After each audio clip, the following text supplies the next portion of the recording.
नमस्कार साथियों, स्वागत करता हूँ आप सभी का अपने इस चैनल अधिगम में।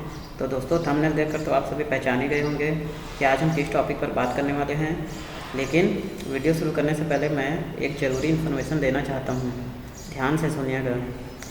तो दोस्तों, जो मेरा पिछला वीडियो था डीएड सहायक शिक्षक के डॉक्यूमेंट वेरिफिकेशन पर, है ना, तो उसको आप सभी का बहुत ज़्यादा प्यार और समर्थन मिल रहा है, उसके लिए बहुत बहुत धन्यवाद। और उसमें बहुत सारे कमेंट आ रहे हैं, तो उसी कमेंट में से एक कमेंट मैं 1 मिनट बता देता हूँ। नौपेंद्र साहू सर का है ना। तो नौपेंद्र साहू सर बोल रहे हैं कि सहायक शिक्षक का रिजल्ट एवं टीटी वो आप भूल गए हैं।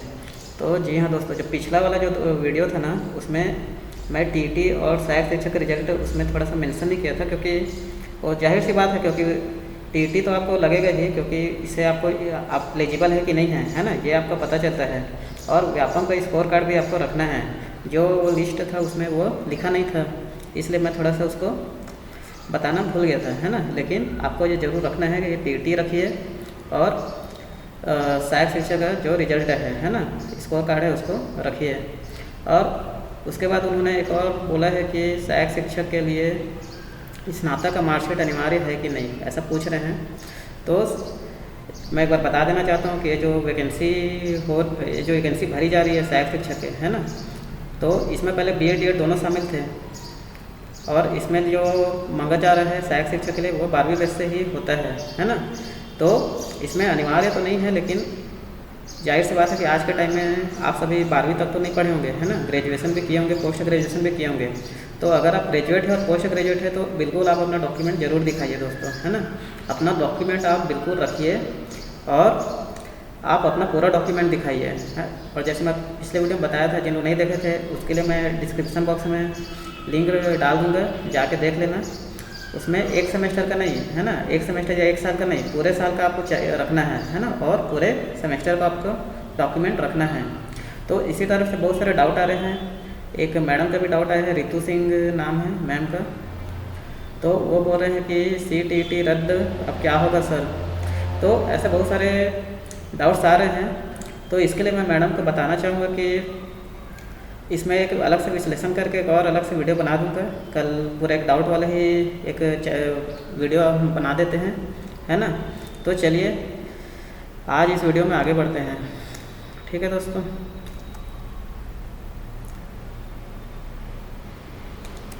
तो जैसे कि आप सभी को पता है कि जब से काउंसलिंग की तारीख तय हुई है, तब से सभी के मन में प्रश्न उठ रहे हैं कि कितने अंक तक वाले लोग का सिलेक्शन हो जाएगा, है ना, कितने लोग का मेरिट में स्थान बनेगा, कितने लोग को डीवी के लिए बुलाया जाएगा।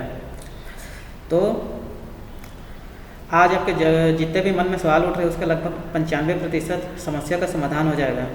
तो जैसे कि आप सभी को पता है कि 5वें चरण में 2600 लोगों को बुलाया जा रहा है ना। जो बीएड सहायक शिक्षक थे उनमें उनकी संख्या 2900 थी, तो उनको जो बाहर निकाला गया है, तो उसमें भी 2600 लोगों को ही अभी पहले फिफ्थ राउंड के लिए डीवी के लिए बुलाया जा रहा है। मतलब कि उसमें भी 300 पोस्ट कम है, और साथ में 984 पोस्ट जो बचा हुआ था वो तो बचा ही है ना। तो 9 3 1200 पोस्ट और बचा रहेगा, है ना, 1284 पोस्ट।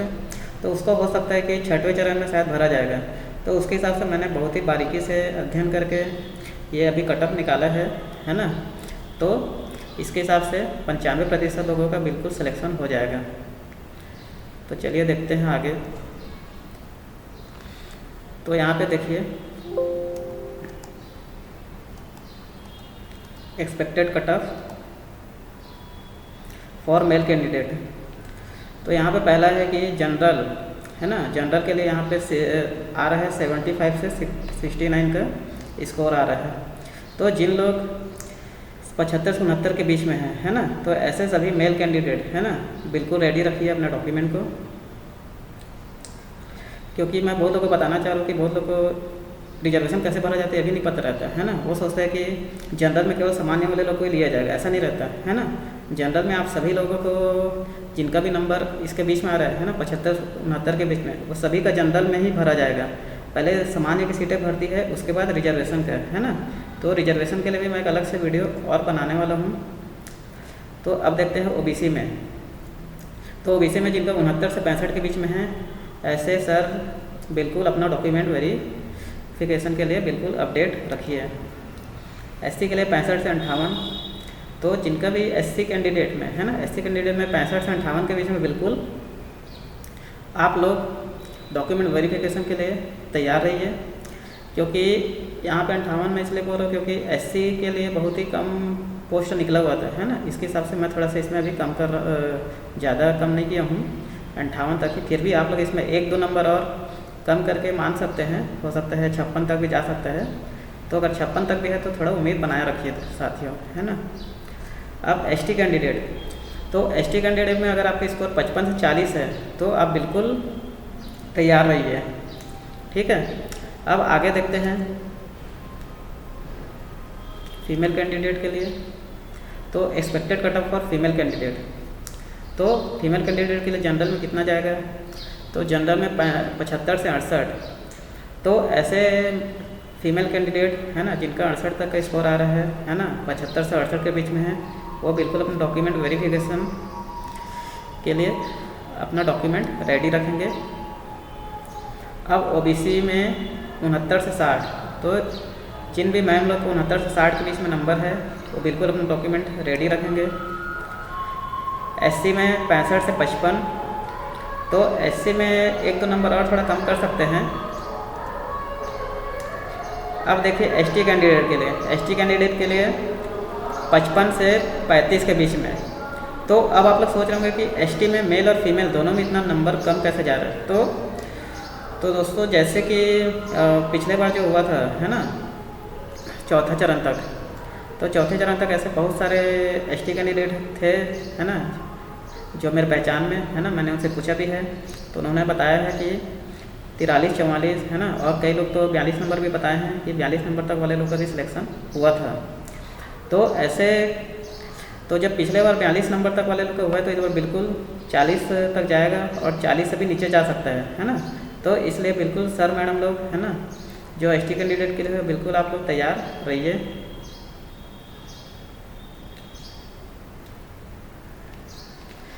अब यहाँ पे देखते हैं कि PWD के लिए क्या होगा।